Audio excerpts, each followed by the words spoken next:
Thanks very much for staying with us. Time now for Eye on Africa with me, Georgia Calvin-Smith. Tonight, at a summit for Sudan, France says that it will cancel Khartoum's $5 billion debt to Paris in a bid to bolster the African nation's transition to democracy following the 2019 toppling of former strongman Omar al-Bashir. Other international creditors are also considering relieving Sudan of some of its crippling debt. Also, the man once known as South Africa's Teflon president says that he is ready for his corruption trial. That's quickly adjourned after opening Monday. Jacob Zuma faces charges of corruption and money laundering. Meanwhile, construction's booming in Dakar, but as most buildings that go up sport the same familiar concrete facade, some smaller companies have started using more environmentally friendly designs, making bricks out of raw red earth. Now, world leaders have met in Paris to help support Sudan's transition to democratic government and tackle its massive foreign debt.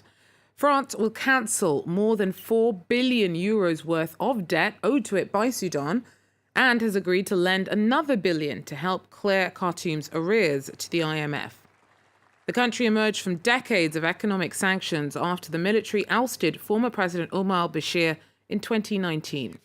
Our Peter O'Brien tells us more. It was the international community's introduction to the new Sudan.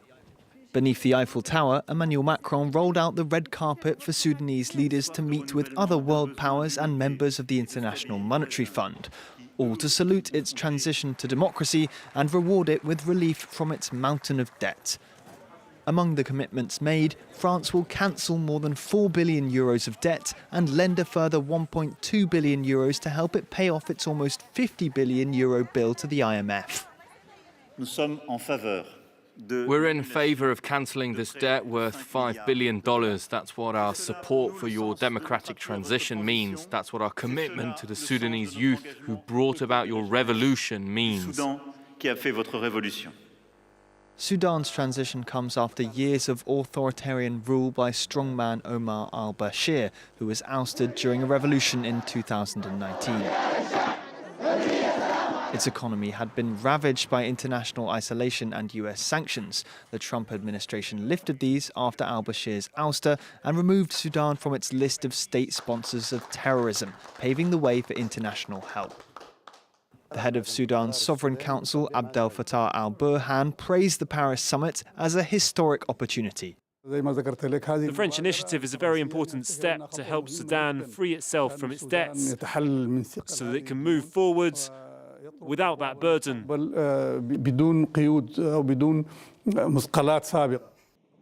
The meeting comes ahead of another summit in Paris on Tuesday, focused on helping the African continent fill a shortfall of almost €300 billion caused by the COVID-19 pandemic.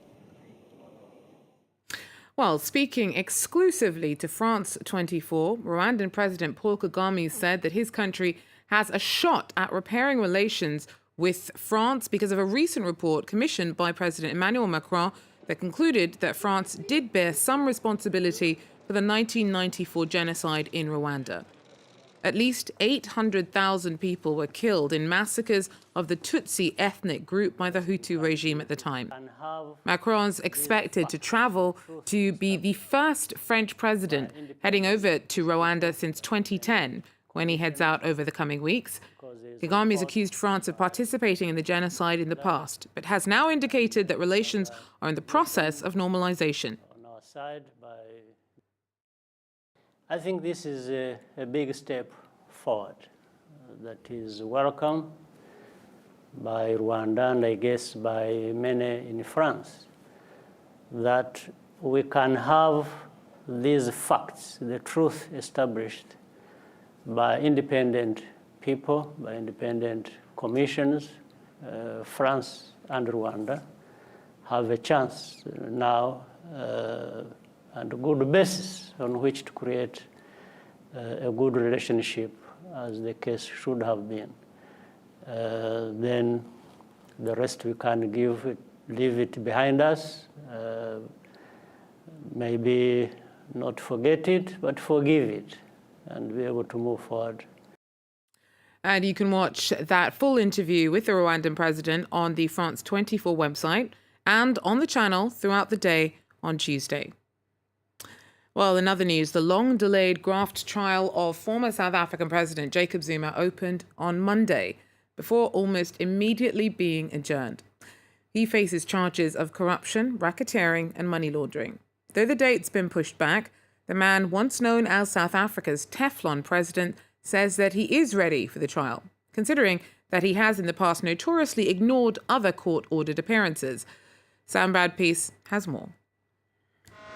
This was supposed to be the moment when former South African President Jacob Zuma and French company Thales were to finally have their day in court over a €3 billion arms deal signed in 1999 and shrouded in allegations of corruption. A number of high-profile Zuma allies came out to support the former president here at the High Court in Pietermaritzburg. And we are not making any excuses. We're coming there openly,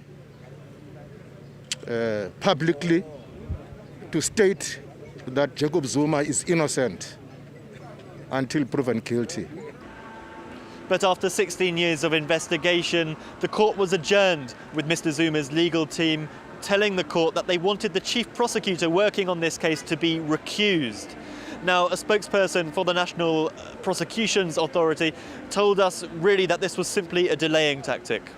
You can see that at the end of the day, whereas the defense may, or accused number one team may want to portray that they are ready to proceed, but all the time they are kicking for touch, bringing up issues that eventually causes delay. The court will reconvene on May 26th. We can expect Mr. Zuma to make a formal plea then for the recusal of the chief prosecutor. One thing we do know for now is that this case will surely drag on for a good while longer. Sam Bradpeace there for us. Now, staying with South Africa, the ruling ANC party is currently torn between those who support current President Cyril Ramaphosa, who's pledged to come down hard on corruption, and those who still back Zuma. Amongst them is the party's Secretary-General Ace Magashule. On Monday, the ANC said that it would oppose a bid by Magashule to try and challenge his recent suspension from his post. He faces corruption charges and was granted bail last November. And over 60s in South Africa were called to get vaccinated against COVID-19 on Monday. The anti-apartheid icon Desmond Tutu came out of retirement to try and drum up enthusiasm for this stage of the drive and get inoculated himself in Cape Town with his wife Leah. The country's vaccination campaign has suffered a series of setbacks, including the swift ditching of plans to use AstraZeneca stock in February. But now it's moving ahead with protecting the elderly.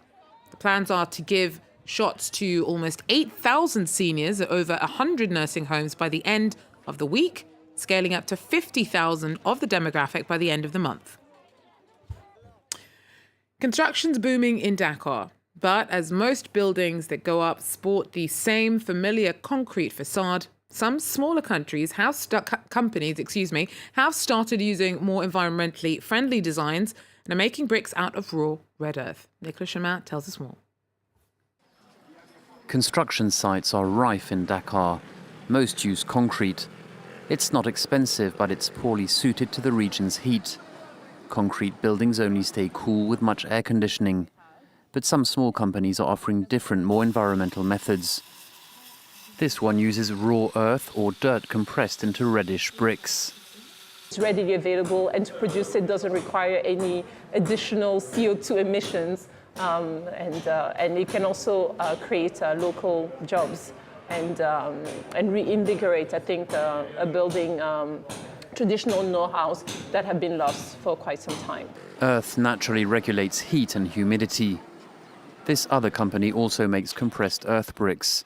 It believes the number of concrete constructions in the Senegalese capital is worrying. Au début, on cherchait des gens, on cherchait des clients.